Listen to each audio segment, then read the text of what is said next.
જય શ્રી આશાપુરા ગરબી મંડળ પરંપરા, શ્રદ્ધા અને શૌર્યનું પ્રતીક। જામનગર શહેરના ન્યૂ જેલ રોડ રાજપૂતપરા કુંવરબાઈની ધર્મશાળા સામે આવેલ જય શ્રી આશાપુરા ગરબી મંડળની સ્થાપના ઈસ 1938માં થઈ હતી। છેલ્લા 9 દાયકાથી વધુ સમયથી આ ગરબી પરંપરાગત રાસ અને ભક્તિના અનોખા સંયોજન માટે જાણીતી છે।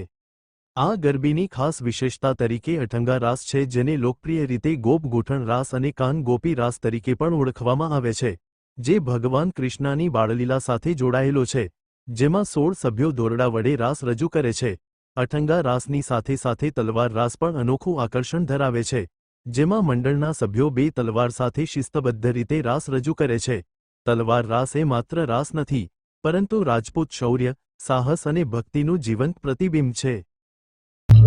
મારું નામ પૃથ્વીરાજસિંહ નટવરસિંહ રાઠોડ। અમે છેલ્લા 86 વર્ષથી આ પ્રાચીન ગરબીનું આયોજન જય શ્રી આશાપુરા ગરબી મંડળના નેજા હેઠળ કરીએ છીએ, જેમાં અમે વિવિધ રાસ જેમ કે બાળાઓનો ટીપ્પણી રાસ, સભ્યોનો અઠંગા રાસ, સભ્યોનો 2 તલવાર સાથેનો તલવાર રાસ, બાળાઓનો તલવાર રાસ છેલ્લા 86 વર્ષોથી અહીં રજૂ કરીએ છીએ।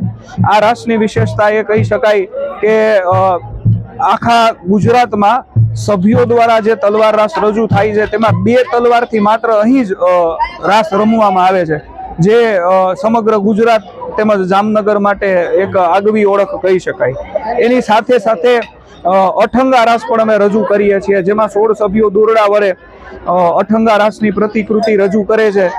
એ અઠંગા રાસને કાન ગોપી રાસ તરીકે પણ અથવા તો ગોપ ગૂંથણ રાસ તરીકે પણ ઓળખવામાં આવે છે, જે ભગવાન કૃષ્ણની બાળલીલા સાથે જોડાયેલો છે, જેમાં ભગવાન કૃષ્ણ જ્યારે ગોકુળમાં ભરવાડ સાથે ગાયો ચરાવવા જતા, ત્યારે કદમની ડાળીઓ બાદ દોરડા બાંધી અને આ રાસ રમતા, ત્યાંથી આ રાસ ચાલ્યો આવ્યો છે।